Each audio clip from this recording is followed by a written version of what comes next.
Dans la chambre restée close, les persiennes avaient laissé glisser peu à peu des barres grises de jour dont l'éventail se déployait au plafond, et l'air enfermé s'alourdissait, tous continuaient leur somme de la nuit. Lénore et Henri au bras l'un de l'autre, Alzire la tête renversée appuyée sur sa bosse, tandis que le père Bonnemort, tenant à lui seul le lit de Zacharie et de Jeanlin, ronflait la bouche ouverte. Pas un souffle ne venait du cabinet, où la Maheude s'était rendormie en faisant téter Estelle, la gorge coulée de côté, sa fille en travers du ventre, gorgée de lait, assommée elle aussi, et s'étouffant dans la chair molle des seins. Le coucou en bas sonna 6 heures. On entendit le long des façades du coron des bruits de porte puis des claquements de sabots sur le pavé des trottoirs. C'étaient les cribleuses qui s'en allaient à la fosse. Et le silence retomba jusqu'à 7 heures. Alors des persiennes se rabattirent, des bâillements et des toux vinrent à travers les murs. Longtemps un moulin à café grinça sans que personne s'éveillât encore dans la chambre. Mais brusquement, un tapage de gifles et de hurlements au loin fit se dresser Alzire. Elle eut conscience de l'heure. Elle courut pieds nus secouer sa mère. « Maman, maman, il est tard. Toi qui as une course. Prends garde, tu vas écraser Estelle. » Et elle sauva l'enfant à demi étouffé sous la coulée énorme des seins. « Sacré bon sort, bégayait la Maheude en se frottant les yeux. On est si échinés qu'on dormirait tout le jour. Habille Lénore et Henri, je les emmène. Et tu garderas Estelle, je ne veux pas la traîner. » Crainte qu'elle ne prenne du mal par ce temps de chien. Elle se lavait à la hâte. Elle passa un vieux jupon bleu, son plus propre, et un caraco de laine grise, auquel elle avait posé 2 pièces la veille. « Et de la soupe, sacré bon sort !» murmura-t-elle de nouveau. Pendant que sa mère descendait, bousculant tout, Alzire retourna dans la chambre où elle emporta Estelle qui s'était mise à hurler. Mais elle était habituée au rage de la petite. Elle avait, à 8 ans, des ruses tendres de femme pour la calmer et la distraire. Doucement, elle la coucha dans son lit encore chaud. Elle la rendormit en lui donnant à sucer un doigt. Il était temps car un autre vacarme éclatait, et elle dut mettre aussitôt la paix entre Lénore et Henri qui s'éveillaient enfin. Ces enfants ne s'entendaient guère, ne se prenaient gentiment au cou que lorsqu'ils dormaient. La fille, âgée de 6 ans, tombait dès son lever sur le garçon, son cadet de 2 années, qui recevait les gifles sans les rendre. Tous deux avaient la même tête trop grosse et comme soufflée, ébouriffée de cheveux jaunes. Il fallut qu'Alzire tirât sa sœur par les jambes en la menaçant de lui enlever la peau du derrière. Puis, ce furent des trépignements pour le débarbouillage, et à chaque vêtement qu'elle leur passait. On évitait d'ouvrir les persiennes afin de ne pas troubler le sommeil du père Bonnemort. Il continuait à ronfler dans l'affreux charivari des enfants. « C'est prêt. Y êtes-vous là-haut » cria la Maheude. Elle avait rabattu les volets, secoué le feu et remis du charbon. Son espoir était que le vieux n'eût pas englouti toute la soupe. Mais elle trouva le poêlon torché, elle fit cuire une poignée de vermicelle qu'elle tenait en réserve depuis 3 jours. On l'avalerait à l'eau, sans beurre. Il ne devait rien rester de la lichette de la veille. Et elle fut surprise de voir que Catherine, en préparant les briquets, avait fait le miracle d'en laisser gros comme une noix. Seulement, cette fois, le buffet était bien vide. Rien, pas une croûte, pas un fond de provisions, pas un os à ronger. Qu'allait-il devenir si Maigrat s'entêtait à leur couper le crédit et si les bourgeois de la Piolaine ne lui donnaient pas 100 sous? Quand les hommes et la fille reviendraient de la fosse, il faudrait pourtant manger, car on n'avait pas encore inventé de vivre sans manger, malheureusement. « Descendez-vous à la fin » cria-t-elle en se fâchant. « Je devrais être partie. » Lorsque Alzire et les enfants furent là, elle partagea le vermicelle dans 3 petites assiettes.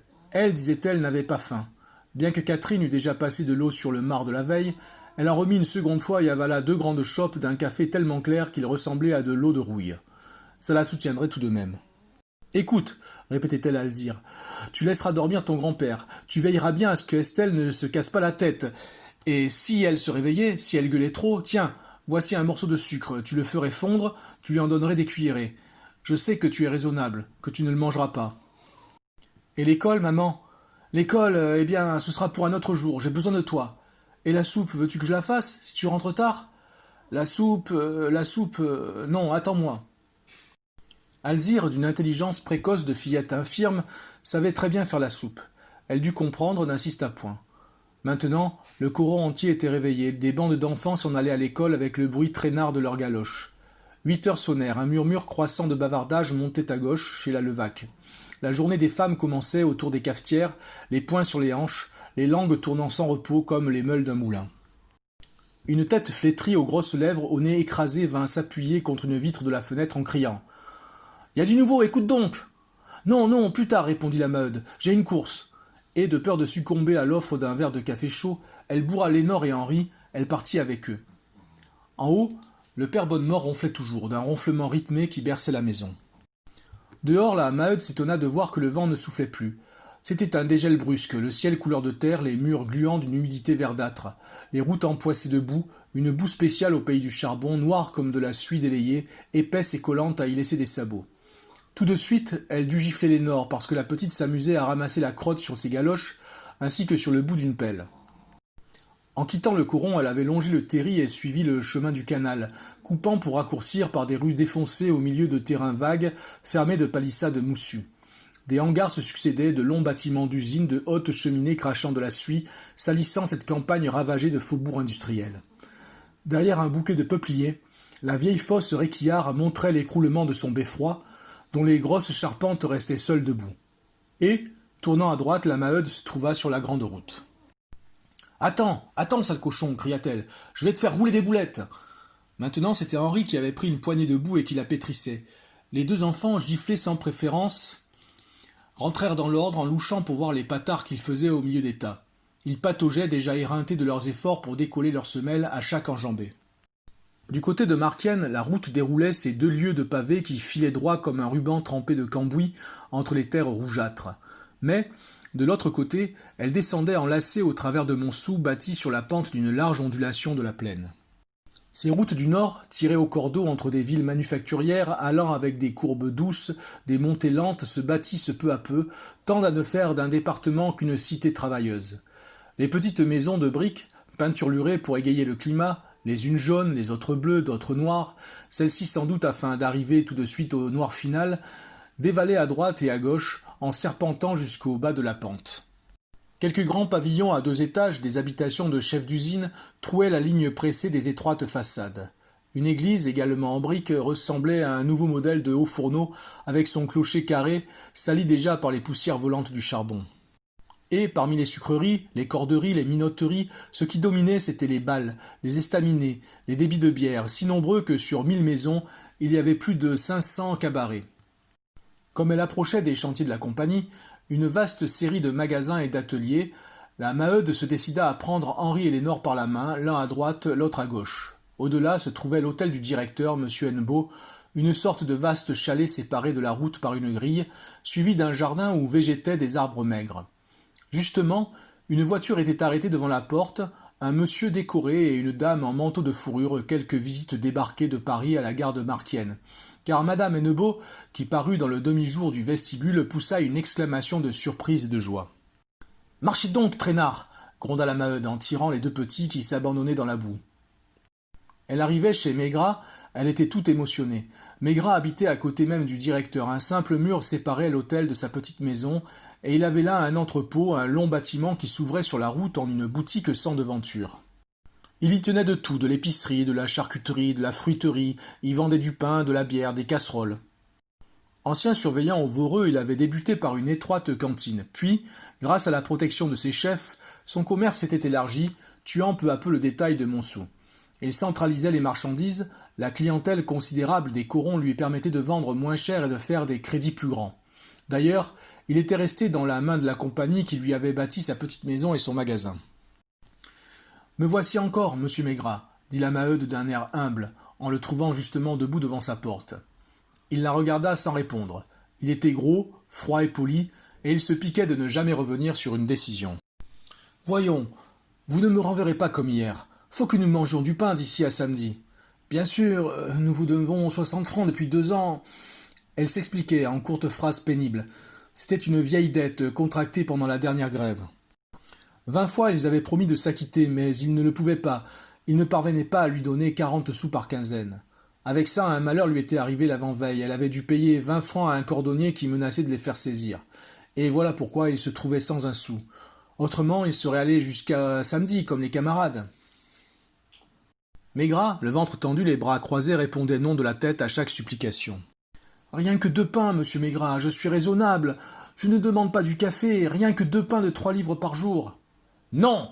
cria-t-il enfin de toute sa force. Sa femme avait paru, une créature chétive qui passait les journées sur un registre sans même oser lever la tête. Elle s'esquiva, effrayée de voir cette malheureuse tourner vers elle des yeux d'ardente prière. On racontait qu'elle cédait le lit conjugal aux herscheuses de la clientèle. C'était un fait connu. Quand un mineur voulait une prolongation de crédit, Il n'avait qu'à envoyer sa fille ou sa femme, laide ou belle, pourvu qu'elle fusse complaisante.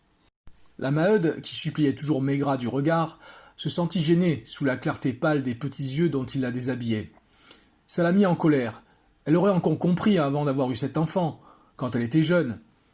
Et elle partit, elle tira violemment Lénore et Henri en train de ramasser des coquilles de noix jetées au ruisseau et qu'ils visitaient. « Ça ne vous portera pas chance, monsieur Maigrat, rappelez-vous !» Maintenant, il ne lui restait que les bourgeois de la Piolaine. Si cela ne lâchait pas 100 sous, on pouvait tous se coucher et crever. Elle avait pris à gauche le chemin de Joiselle. La régie était là, dans l'angle de la route, un véritable palais de briques, où les gros messieurs de Paris et des princes, et des généraux et des personnages du gouvernement venaient chaque automne donner de grands dîners. Elle, tout en marchant, dépensait déjà les 100 sous. D'abord du pain, puis du café.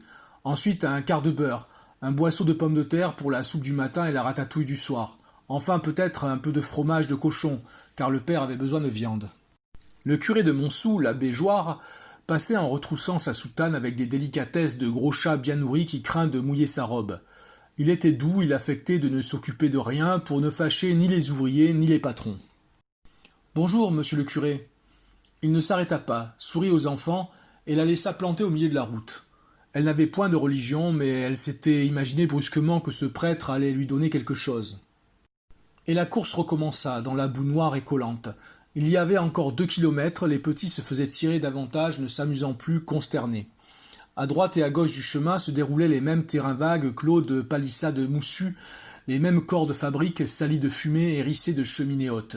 Puis, en plein champ, les terres plates s'étalèrent, immenses, pareilles à un océan de mottes brunes, sans la mâture d'un arbre, jusqu'à la ligne violâtre de la forêt de Vandame. « Porte-moi, maman !» Elle les porta l'un après l'autre. Des flaques trouaient la chaussée, elle se retroussait avec la peur d'arriver trop sale. 3 fois elle faillit tomber, tant ce sacré pavé était gras. Et comme ils débouchaient enfin devant le perron, 2 chiens énormes se jetèrent sur eux en aboyant si fort que les petits hurlaient de peur. Il avait fallu que le cocher prît un fouet. « Laissez vos sabots, entrez !» répétait Honorine. Dans la salle à manger, la mère et les enfants se tinrent immobiles, étourdis par la brusque chaleur, très gênés des regards de ce vieux monsieur et de cette vieille dame qui s'allongeaient dans leur fauteuil. « Ma fille, dit cette dernière, remplis ton petit office. » Les Grégoire chargeaient Cécile de leurs aumônes. Cela rentrait dans leur idée d'une belle éducation. Il fallait être charitable, ils disaient eux-mêmes que leur maison était la maison du bon Dieu. Du reste, ils se flattaient de faire la charité avec intelligence, travailler de la continuelle crainte d'être trompés et d'encourager le vice. Ainsi, ils ne donnaient jamais d'argent, jamais pas 10 sous, pas 2 sous, car c'était un fait connu, dès qu'un pauvre avait 2 sous, il les buvait. Leurs aumônes étaient donc toujours en nature, toujours en vêtements chauds, distribués pendant l'hiver aux enfants indigents. « Oh, les pauvres mignons !» s'écria Cécile, « sont-ils pas lots d'être allés au froid ? Honorine, va donc chercher le paquet dans l'armoire. » Les bonnes, elles aussi, regardaient ces misérables avec l'apitoiement et la pointe d'inquiétude de filles qui n'étaient pas en peine de leur dîner. Pendant que la femme de chambre montait, la cuisinière s'oubliait, reposait le reste de la brioche sur la table pour demeurer là, les mains ballantes. « Justement, continuait Cécile, j'ai encore 2 robes de laine et des fichus. Vous allez voir, ils auront chaud, les pauvres mignons. » La Maheude alors retrouva sa langue, bégayant. « Merci bien, mademoiselle, vous êtes tous bien bons. » Des larmes lui avaient empli les yeux, elle se croyait sûre des 100 sous, elle se préoccupait seulement de la façon dont elle les demanderait, si on ne les lui offrait pas. La femme de chambre ne reparaissait plus. Il y eut un moment de silence embarrassé. Dans les jupes de leur mère, les petits ouvraient de grands yeux et contemplaient la brioche. « Vous n'avez que ces 2-là » demanda madame Grégoire pour rompre le silence. « Oh, madame, j'en ai 7. » Monsieur Grégoire, qui s'était remis à lire son journal, eut un sursaut indigné. « 7 enfants ? Mais pourquoi, bon Dieu ?» ?»« C'est imprudent, murmura la vieille dame. La Maheude eut un geste vague d'excuse. « Que voulez-vous ? On n'y songeait point, ça poussait naturellement. Et puis, quand ça grandissait, ça rapportait, ça faisait aller la maison. Ainsi, chez eux, ils auraient vécu s'ils n'avaient pas eu le grand-père qui devenait tout raide, et si, dans le tas, 2 de ses garçons et sa fille aînée seulement avaient l'âge de descendre à la fosse. Fallait quand même nourrir les petits qui ne fichaient rien. »« Alors, reprit madame Grégoire, vous travaillez depuis longtemps aux mines ?» Un rire muet éclaira le visage blême de la Maheude. « Ah oui, moi je suis descendu jusqu'à 20 ans. Le médecin a dit que j'y resterais lorsque j'ai accouché la seconde fois, parce que, paraît-il, ça me dérangeait des choses dans les os. D'ailleurs, c'est à ce moment que je me suis marié, et j'avais assez de besogne à la maison. Mais du côté de mon mari, voyez-vous, ils sont là-dedans depuis des éternités.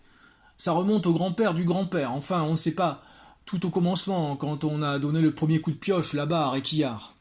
Rêveur, M. Grégoire regardait cette femme et ses enfants pitoyables avec leur chair de cire, leurs cheveux décolorés, la dégénérescence qui les rapetissait, rongés d'anémie, d'une laideur triste de meurt-de-faim. Un nouveau silence était fait. On n'entendait plus que la houille brûler en lâchant un jet de gaz. La salle moite avait cet air alourdi de bien-être dont s'endorment les coins de bonheur bourgeois. « Que fait-elle donc » s'écria Cécile, impatientée. « Mélanie, monte lui dire que le paquet est en bas de l'armoire à gauche. » Cependant, M. Grégoire acheva tout haut les réflexions que lui inspirait la vue de ces affamés. « On a du mal en ce monde, c'est bien vrai. Mais, ma brave femme, il faut dire aussi que les ouvriers ne sont guère sages. Ainsi, au lieu de mettre des sous de côté comme nos paysans, les mineurs boivent, font des dettes, finissent par n'avoir plus de quoi nourrir leur famine. »« Monsieur a raison, » répondit posément la Maheude. « On n'est pas toujours dans la bonne route. C'est ce que je répète aux vauriens quand ils se plaignent. Moi, je suis bien tombé, mon mari ne boit pas. Tout de même, les dimanches de noces, il en prend des fois de trop. Mais ça ne va jamais plus loin. La chose est d'autant plus gentille de sa part qu'avant notre mariage, il buvait en vrai cochon, sauf votre respect. Et voyez, pourtant, ça ne nous avance pas à grand-chose qu'il soit raisonnable. Il y a des jours comme aujourd'hui où vous retourneriez bien tous les tiroirs de la maison sans en faire tomber un liard. » Elle voulait leur donner l'idée de la pièce de 100 sous. Elle continua de sa voix molle, expliquant la dette fatale, timide d'abord, bientôt élargie et dévorante. On payait régulièrement pendant des quinzaines. Mais un jour, on se mettait en retard, et c'était fini.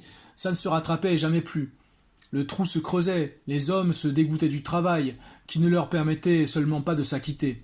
« Va te faire fiche ! On était dans le pétrin jusqu'à la mort. Du reste, il fallait tout comprendre. Un charbonnier avait besoin d'une chope pour balayer les poussières. Ça commençait par là, puis il ne sortait plus du cabaret quand arrivaient les embêtements. Peut-être bien, sans se plaindre de personne, que les ouvriers tout de même ne gagnaient point assez. »« Je croyais, dit madame Grégoire, que la compagnie vous donnait le loyer et le chauffage. » La Maheude eut un coup d'œil oblique sur la houille flambante de la cheminée. « Oui, oui, on nous donne du charbon, pas trop fameux, mais qui brûle pourtant. Quant au loyer, il n'est que de 6 francs par mois. Ça n'a l'air de rien, et souvent c'est joliment dur à payer. Ainsi, aujourd'hui, moi, on me couperait en morceaux qu'on ne me tirerait pas dessous. Où il n'y a rien, il n'y a rien. » Le monsieur et la dame se taisaient, douillettement allongés, peu à peu ennuyés et pris de malaise devant l'étalage de cette misère. Elle craignit de les voir blessés, elle ajouta de son air juste et calme de femme pratique.